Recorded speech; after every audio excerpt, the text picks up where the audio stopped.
Well, welcome everybody.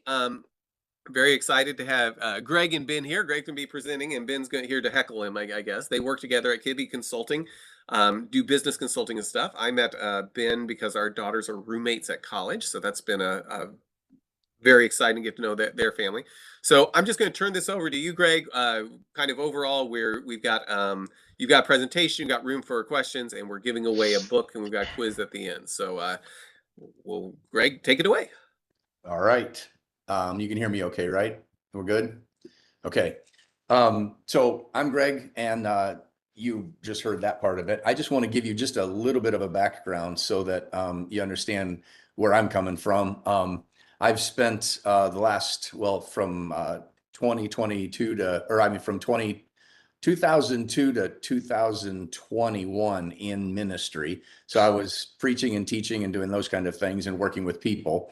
The last 5 years I've spent in business consulting, but prior to that, I was involved in a steel company, and we were doing steel processing. But one of my roles there, as we were coming into just the whole computer age, because this was back in the 80s into the early 90s, we were trying to take our shop and move it into a more of a computer data gathering place, so that the data that we were gathering out in the shop was not always 24 hours behind. So we were trying to find a way to get our machines to be able to gather that data and plug it right into the jobs real time. And what we found was, for some reason, I seemed to be the one guy in the company who had a little understanding of computers and computer programming. I'd done my undergrad degree was a minor in computer science and a major in secondary education and mathematics. And so I had a little smattering of what it looked like to program in some very I don't even know what RPG2, I think, is what the System 36 was using at the time. I don't know what it uses today, but I had a little understanding of that. And so we ended up hiring some coders. And so I was the guy who knew everything going on in the company, and they were the ones who had no idea what was going on in the company, but they knew how to code. So I became the translator for them, from shop talk to computer language, and computer language back to shop talk, and plus working with management. So I had to learn to listen well. I had to learn how to translate information and data, and I drew a lot of pictures. That was really about one of the only ways I could help the management see it, was to draw pictures. So what I learned was the title of this course today is really, I had to figure out how to leverage communication for collaboration. What I didn't know are the 5 principles, or the 5 ways we can communicate, that we're going to talk about today. So I just want to share some of those things with you. But one of the things that we've learned is that communication is the key to the making collaborate, or the key to the collaboration that makes teams excel at higher levels. So there's a book called The Communication Code that's written. It's actually going to be one of the giveaways today. And so you just pay attention. You can win the quiz. I don't know what you do. Do you win the quiz, or do you just score the highest and the fastest on the quiz? But whatever that is, you can win that book, and you can go deeper into this if you'd like to. It's pretty good stuff. But they've taken from that book that we've created this presentation through the giant worldwide tools.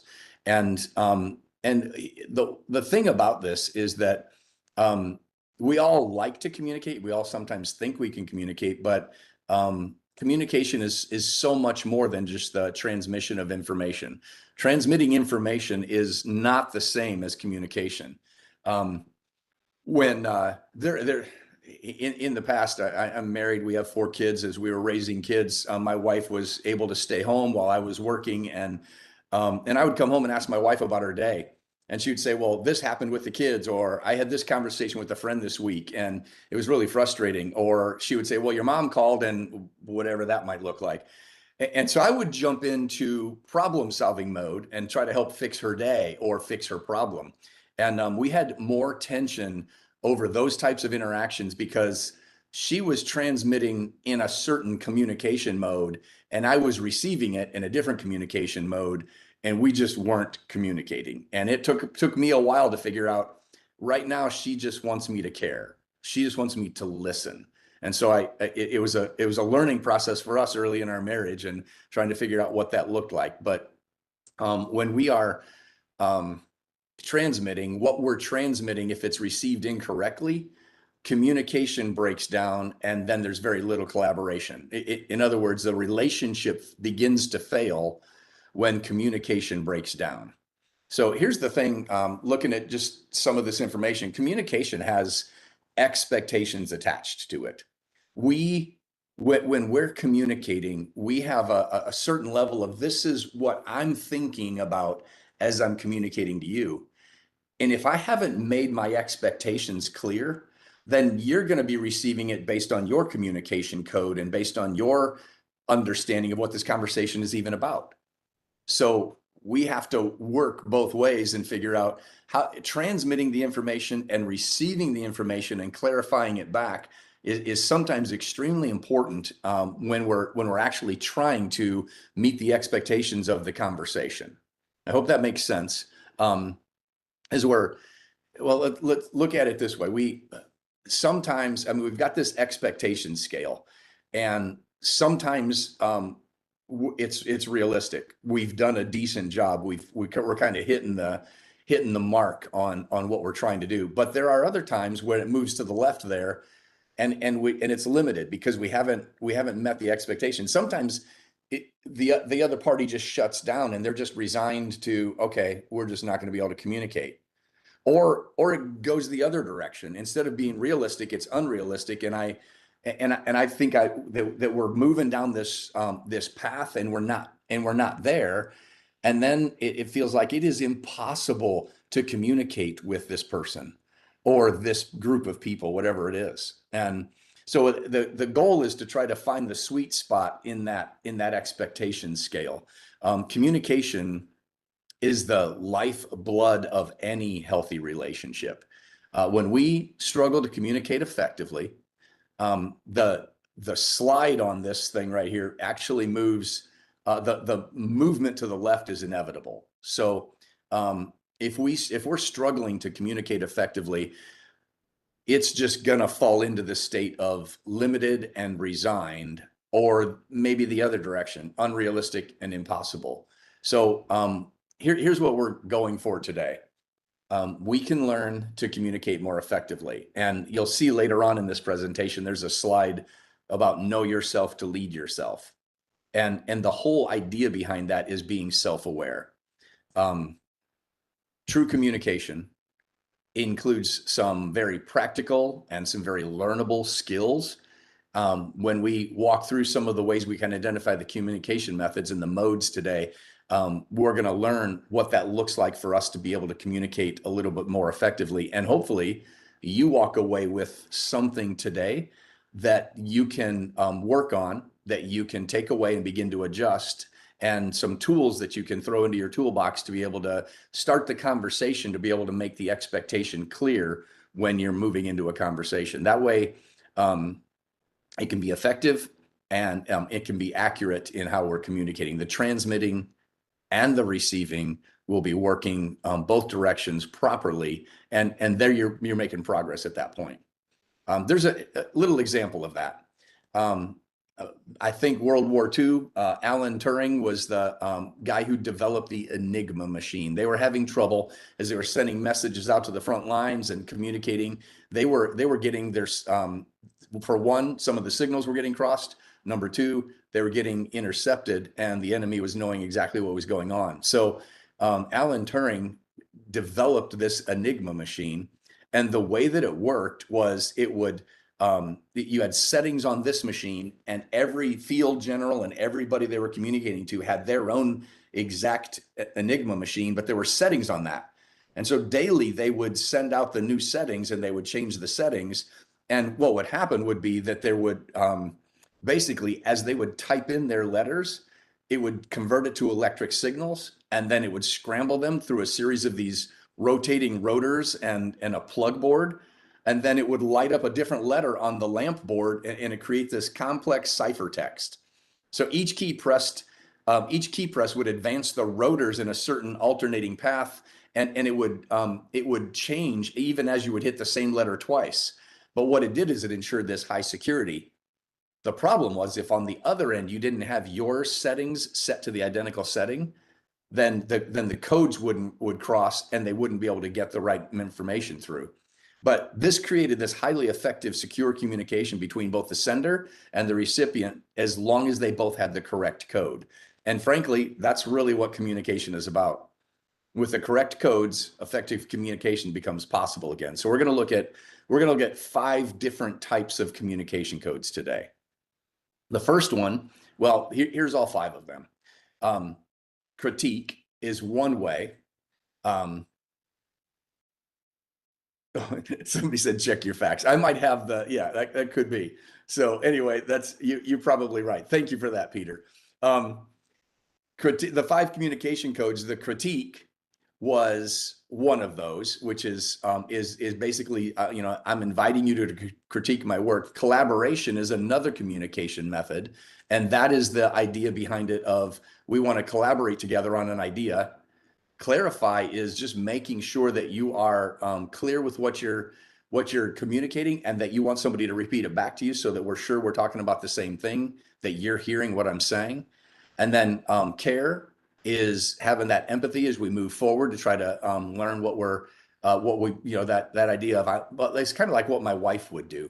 My wife would share her day and she just wanted me to care about it, not necessarily fix it.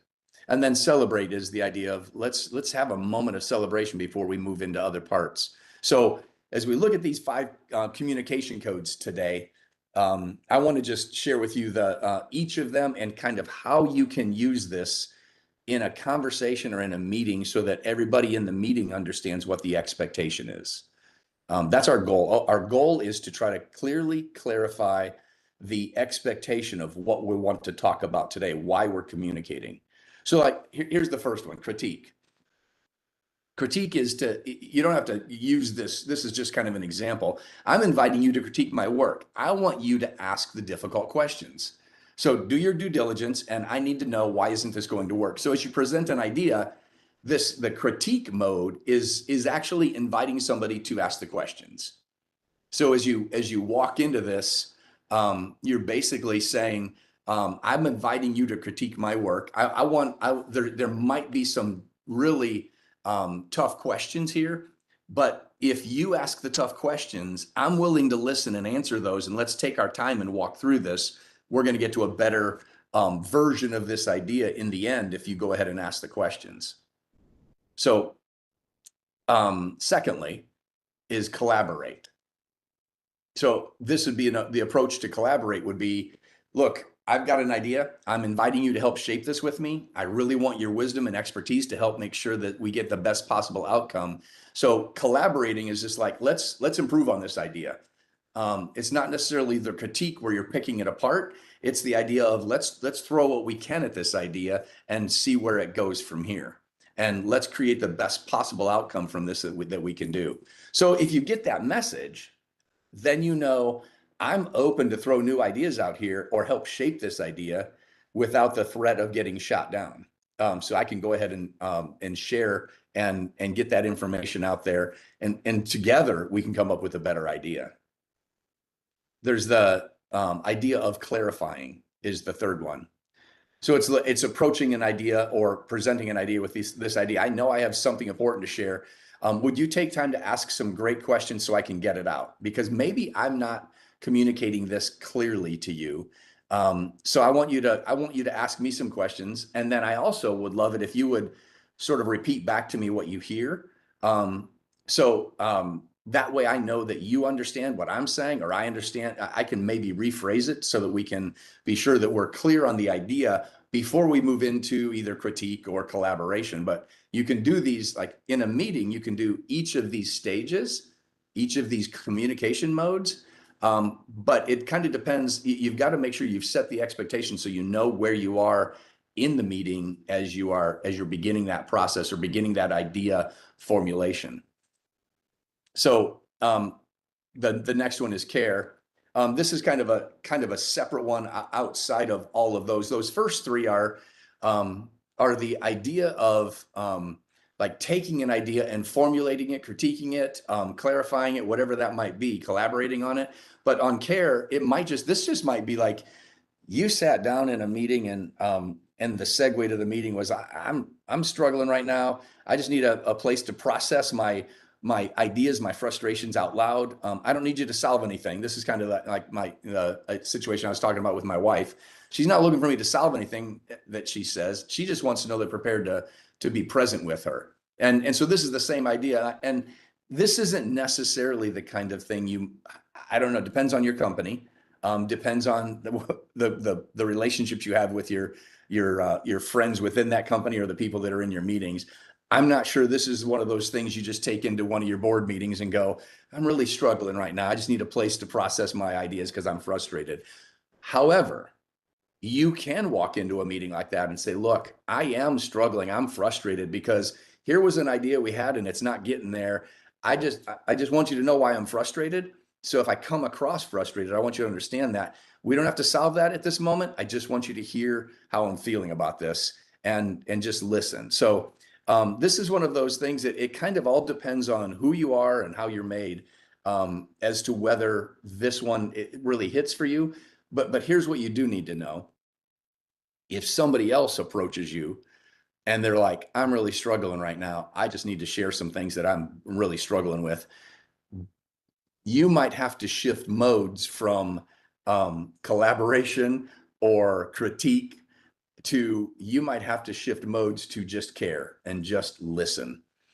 Sometimes that's what people need, just get their junk out there and just get it on the table. And then from there you can move on. But think about that, where care fits in how you communicate and what your mode of communication is. And then the last one is celebrate. I'm so encouraged. I love to celebrate this success with me. Let's just celebrate together. Let's make sure we truly enjoy this moment and not move on too quickly. There's a Ben and I and two other people. They're really kind of part of our business, not part of our business, but we meet every Monday, and we do this right here. We start our meeting with what was a win this week. No judgment. No, man, it would have been better if. It's just like, let's just celebrate a win together.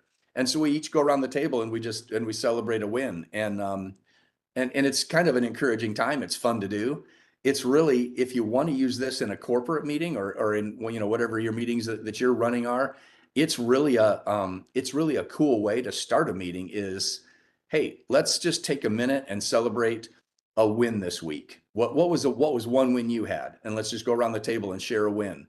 We don't have to go deeply into it, but if you share a win like that, the cool thing about that is everybody realizes, man, regardless of where we're at right now, there was something good that happened last week. Kind of puts us in the right frame of mind to go into some of the other things. So don't underestimate the power of celebration. I think there's a lot to that, and I think there's a way that you can move forward into a meeting where it might be some hard things to share, but you celebrate first. It sometimes is a good way to start a meeting. So here's the recap of those. Really, the transmitting and the receiving happens best when we identify what the point of this communication is about, and we can do that in segments within a meeting. And so each of these, the critiquing my work is asking the difficult questions and telling me why it doesn't work. The collaboration is let's build on it together and help me get the best outcome. The clarify part is to have patience as I explain this. I may not say it quite right the first time, so confirm what you've heard and we'll clarify this and get this idea out there. The caring aspect is don't try and solve me. Just be present and listen to me. And then the celebrate is enjoy the moment, recognition of what's been achieved. So there's a lot to this. And I think some of these things it may feel obvious to you, but it may not always be obvious to everybody on your team. And so that could be a source of, or a point of how the tension arises if you're in one mode and somebody else is in another mode in a given meeting. So I've talked about this earlier, but step one is always to know yourself in order to lead yourself. So being aware of who you are helps. This picture kind of gives us an idea. We use this a lot in the consulting business that we do. Know yourself to lead yourself. So the infinity loop, of course, is something that we can continually know ourselves a little better and be more self-aware. And then once we know ourselves, we can figure out some of what our tendencies might be. And then as we see those tendencies, they develop into patterns of reactions, and then those actions follow. And those actions produce consequences, and those consequences are what develop into our reality. So here's the thing about this is, if you take a look at your reality and you're like, I don't like where this is right now, you might need to walk that loop a little bit backwards to consequences and go, okay, what are the consequences that I've been facing right now? And then you walk it back to your actions and go, oh, okay, these actions develop those consequences. Well, then what do I need to change? You can't usually change a tendency. When something happens, you have this natural, innate reaction to that. You can slow that reaction down, slow that pattern of reactions down, and decide you're going to react differently. And that's so the tendency is, something happens and somebody pushes back against. I'm what's called a connector. A connector creative pioneer is our 5 voices thing that we use, and my personality is such that when I present an idea, if you push back right away, then you start critiquing it right away before you've appreciated it. So here's what I want as a connector. I share an idea. I want you to celebrate that idea with me for a second, and then maybe collaborate a little bit and then critique it. But if you start right in with critique, even if it's a great idea, I get defensive. And so my tendency is, if I present an idea and you critique it right away, my tendency is to get defensive about that and push harder. And the consequence is that that idea just falls apart, or the relationship begins to fracture. And then my reality is I'm not generating good ideas, and sometimes I just shut down. And so the way that I have to think this through is, I can't take those critiques personally. So this is knowing myself to lead myself. So when something happens, I present an idea, you start critiquing it right away, you start shooting it down right away, then I might get defensive about that. And me getting defensive doesn't produce anything. So I have to decide, what am I going to do? There's a saying I've learned, eat the fish and spit out the bones. There's usually a good feedback in every critique. And I just need to figure out what's the good feedback there. And I can spit out the bones, or I can not take it personal. That's my choice. But I have to choose a different action. And when I choose to take the critique and walk through that and not get offended and defensive, then my consequences change. And it looks like we could collaborate a little bit better on that idea. So this is the idea of knowing myself and being more self-aware so that I can lead myself to a better place. When it comes to communication, we need to understand ourselves a little bit better so that we know what's our default mode of communication. And if we can figure out what our default mode of communication is, then we can adjust as needed and not just plow into that same default mode all of the time. So in the chat, I don't know if you want to do this. This might be a great idea just to kind of get your thinking going.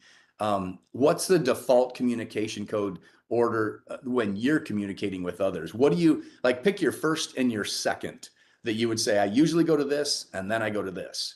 And go ahead and throw those out in the chat, and let's just kind of see what those look like for you. For me, mine tends to be celebrate and collaborate. Nice. Lots of clarifications there. That's good.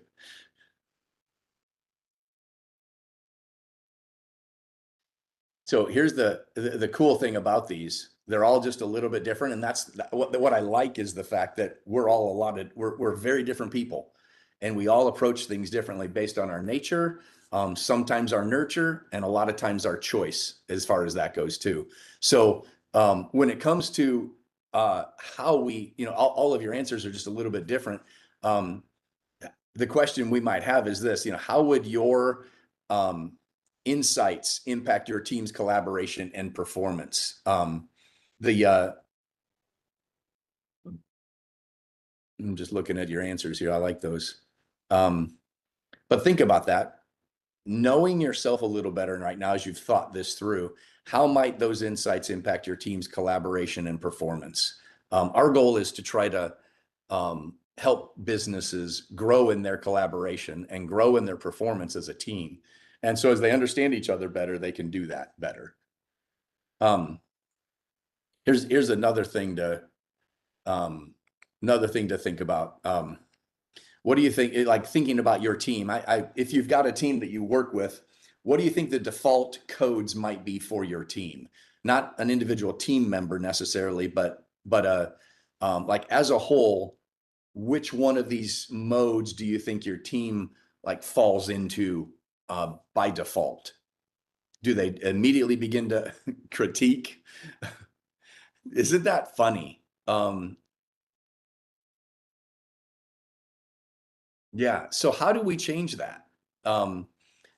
We change that by starting the conversation with those little sentence starters that I gave you. Starting the conversation with that helps them understand that mode first. So healthy team communication is the key to unlocking a higher performance inside your team.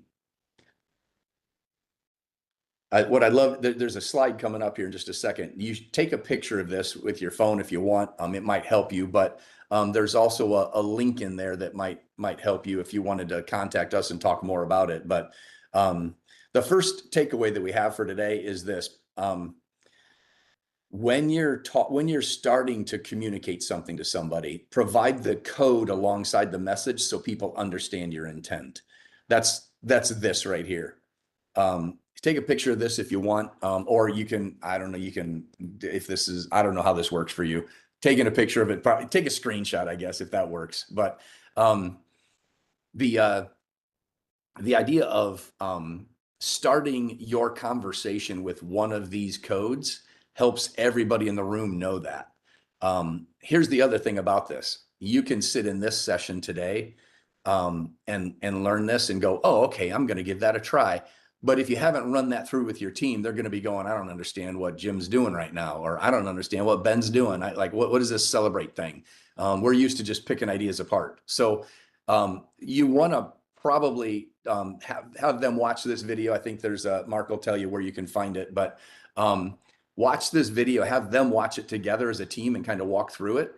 And you can learn a little bit more about this. Then your team knows what you're talking about as you're doing that as well. It would be wise to spend some time walking your team through these codes so that they know what's happening, what the boundaries of the conversation look like. We would love to help you do some training and even just have a follow-up conversation if that would help you. There's a link at the bottom of the screen there, and you can click on that link, or you can copy that link and type it in, and you can set up a call with us. Ben and I are both on that contact list. So you can feel free to do that, and we'd love to just share some ideas with you and maybe help you figure out how to flesh that out.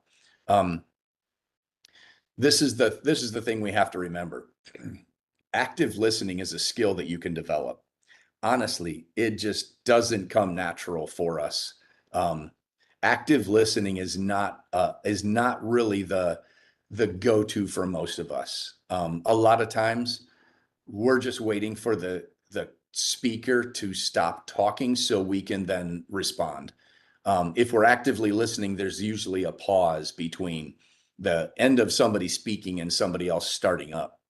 At the bottom of this screen right here, there's that Kibbe code. It's just a little link. You can actually go there and you can do a more in-depth assessment on your communication code. It's a little deeper than just kind of picking it out as you go right here, but you can do that online assessment and it's free to do. And then if you want, we can get in a chat and talk about those results and what that looks like for you, and maybe even help you figure out some of the tendencies so you can know yourself a little better. As we wrap up here with this part of it, here's what I'd like to do. Just have you do this little active listening audit. This kind of helps you understand a little bit as far as how well you do at active listening. They're not really questions. They're more like statements. And your goal here is in the next page is our next slide is going to be rate yourself. 1 being you completely disagree, and 5 being you strongly agree, and then anything in the middle. So take a minute here and read these statements and rate yourself. Strongly disagree is the lowest, and strongly agree is the highest. So 1 to 5. I take time to truly listen to what others are trying to say. Where do you rank yourself there? I ask questions to draw what other people are trying to say. So you're asking clarifying questions. Where does that fall for you? 1, strongly disagree, or 5, strongly agree, or something in the middle. Number 3, I'm able to summarize what I've heard from others in order to check if I've gotten it right. That's a part of the clarifying stages. Number 4, I use body language to communicate interest and attentiveness to those with whom I'm communicating. I'm sure you've heard of Simon Sinek. He's out there, pretty popular, but he's a big advocate of putting your phone completely out of sight and away when you're in a conversation with somebody, because your body language, even just by having the phone out on the table, or having with it there where you're looking at it all the time, your body language says I'm interested, but only so much. And so what does your body language do? How does it communicate interest and attentiveness to those with whom I'm communicating? Are you good on that, like a 5, or are you somewhere in the middle? Or are you down on the strongly disagree? I don't do that well at all. And then number 5, I resist the temptation to jump in and assume I know what the other person is talking about. For me, I'm just bad. I usually am waiting for, my default is to wait for somebody to just end their talking, and then I just interrupt them and I just keep rolling. And it's a bad one for me. So Daniel, I agree with you.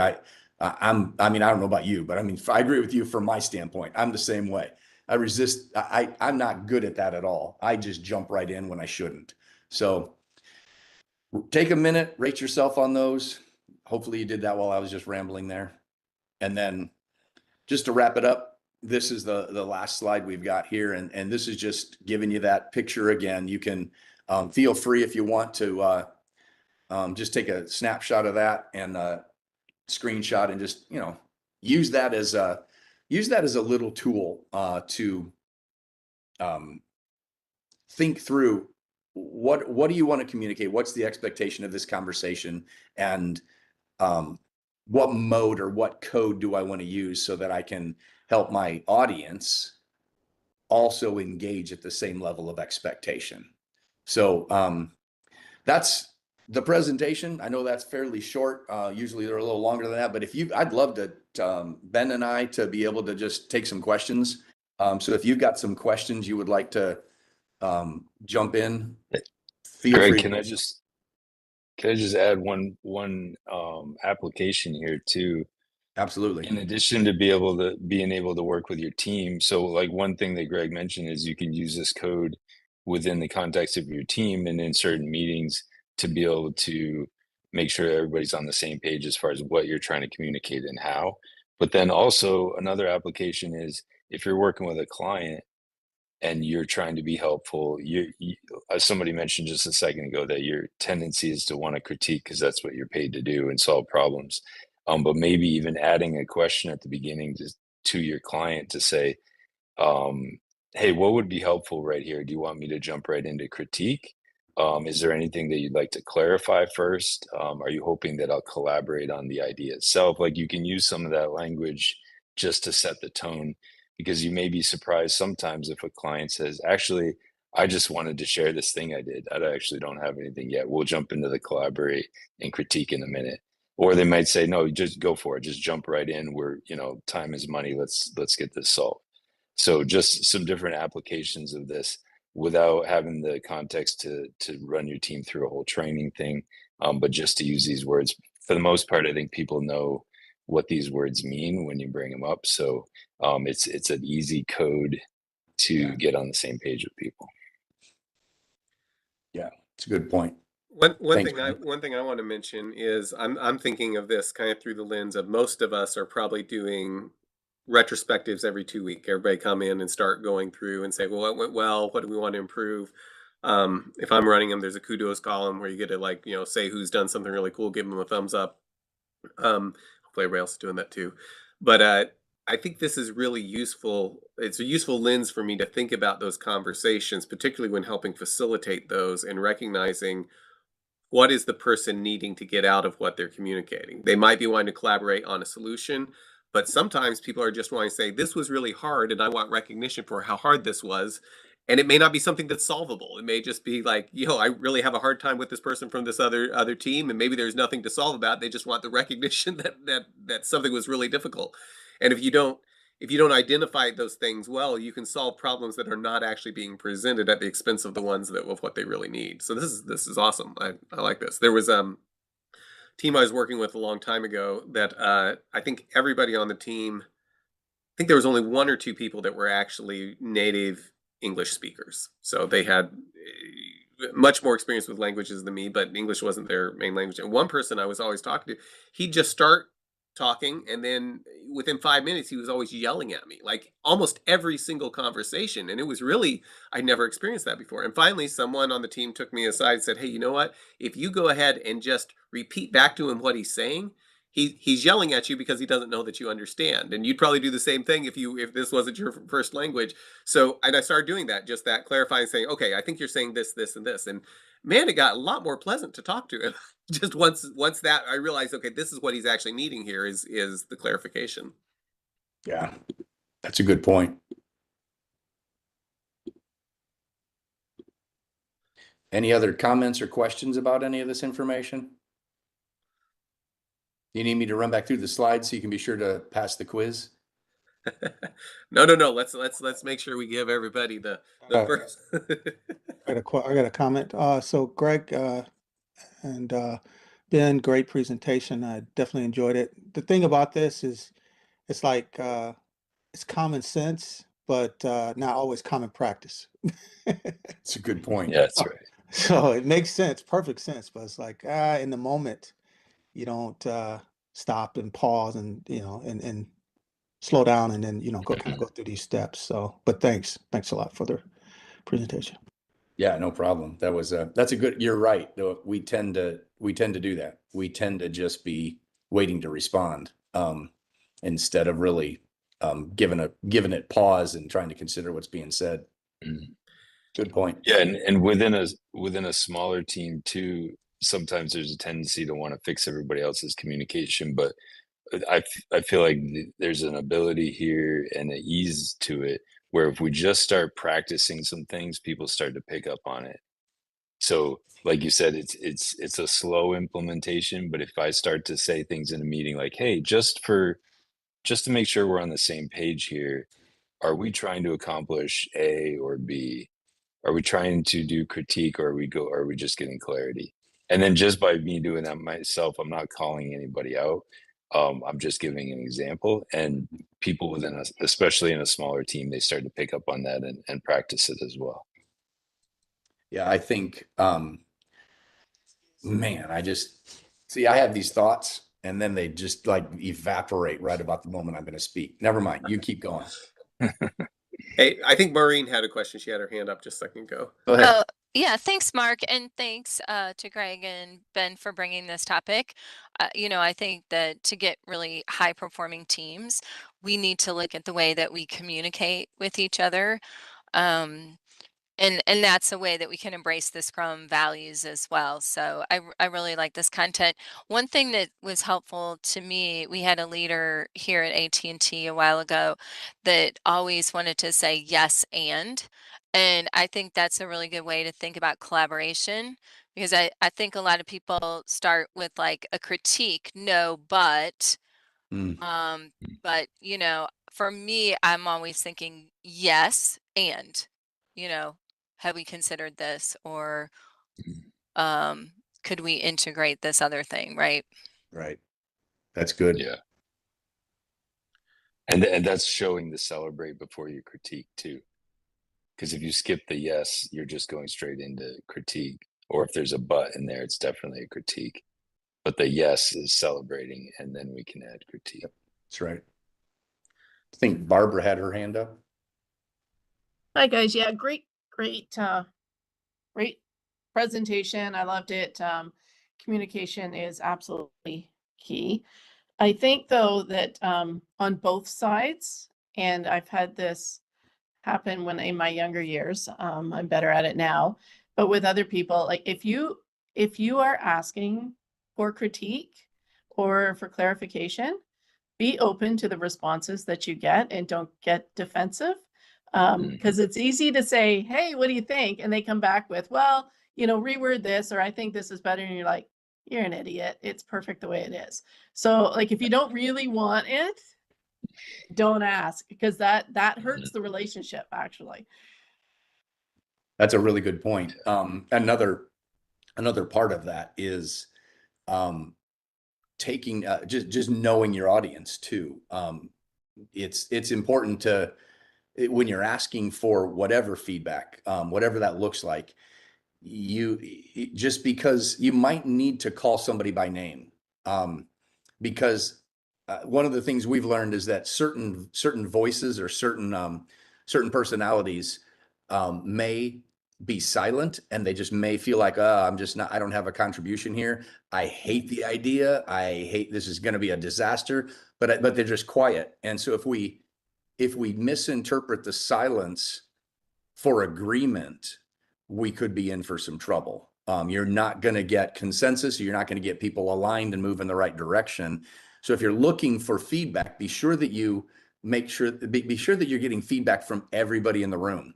And try to create the environment, like you were just saying, Barbara. Be sure that when you're asking for that feedback, you're taking it well, so that even the silent people feel like they can give you feedback, while it not being a place they're going to turn around and get attacked because of it.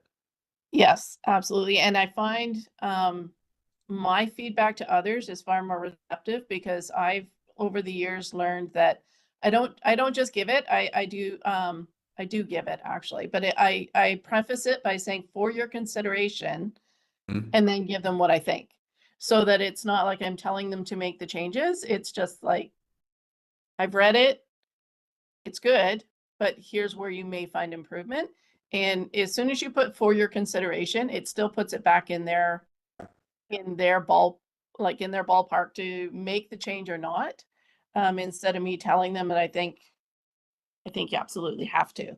And that has worked well. So I'm just sharing that with this audience. There's different ways to preface the feedback, that if you think there may be some pushback, that you could just not make it an actual statement versus I'm going to help you out a bit. Right. Yeah, that's good. Kind of along those lines, one thing I found in consulting is, a lot of times if I suggest something and people are like, no, it's a horrible idea, they push back and stuff. Well, I can sit there and argue with them, but I may be better off saying exactly what you were saying, Barbara, and say, well, just consider it. Maybe this isn't a good time for it, but this is something we want to think about, and then just back off so they feel they won the argument.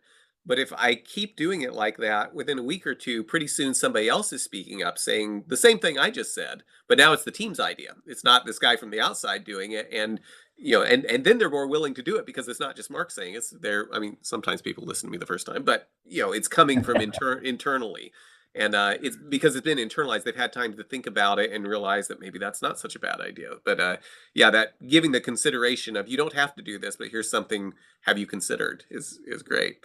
I would like to suggest we go ahead and do the quiz, because some people are gonna have to drop off. I want everybody to get the best opportunity to win the book, and then we can chat some more. Does that sound good? Absolutely. Okay, so I'm going to, let's see, I'm going to share here.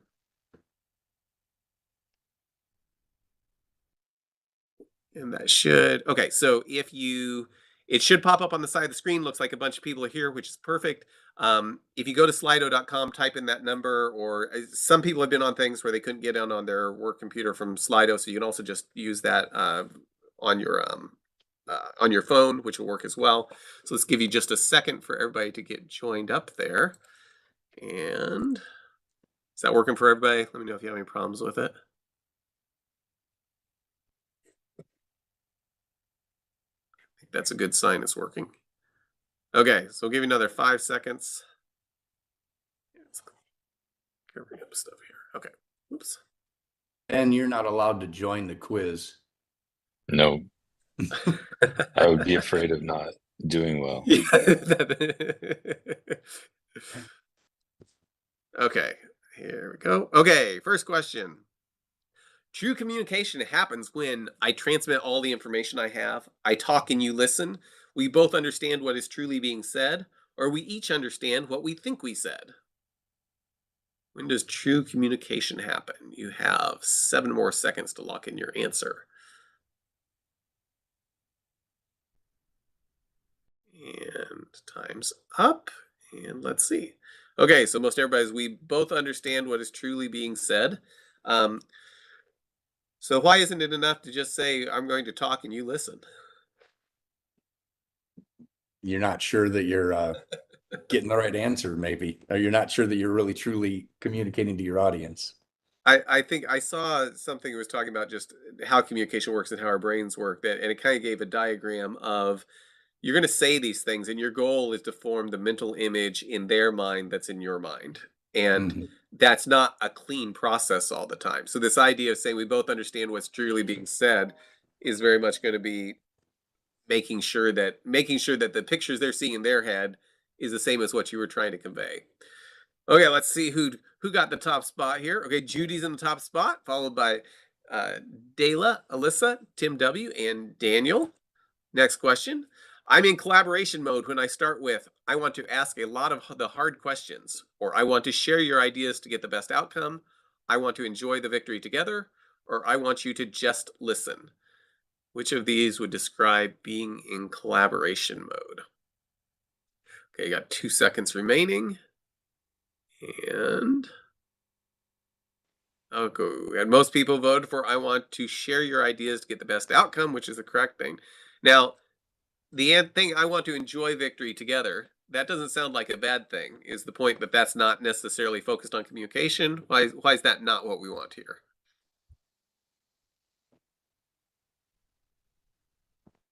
That's more celebration. Okay. Okay. Good. Next question. Great. Dayla's in the top spot now. Followed by Age and I need to figure out how to pronounce your name. But man, then Aaron, Debbie, and Megan. Hopefully, I was close. The best way for me to grow in my communication skills is to be self-aware and identify ways to lead myself through breaking bad patterns, talk a lot more and become a clearer communicator, listen and don't judge, be context aware and only participate when asked. It's the best way for me to grow in my communication skills. Oh, no one voted for talk a lot more and become a clearer communicator. Okay, we must have learned something here. But yes, be self-aware and identify ways to lead myself through breaking bad patterns. Okay, we got Aaron now is in the top spot, followed by H. Hopefully I'm saying it right. Debbie, Dayla, and Natalie. Next question. Effective communication is a result of knowing my audience and speaking on their level, knowing myself and speaking using only my strong codes, knowing my audience and caring for them, or knowing my communication strengths and knowing the code to identify the right process. Effective communication is a result of which one of these?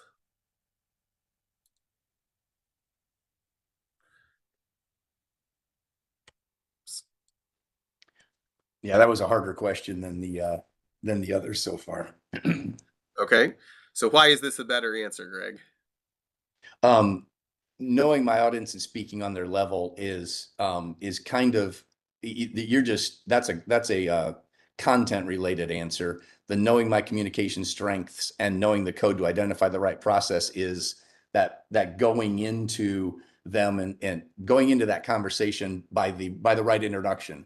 I just want to get some critique right now, or I just want to get some clarification right now. So that's the knowing my strength and going into the conversation with that code is the way to create the best communication.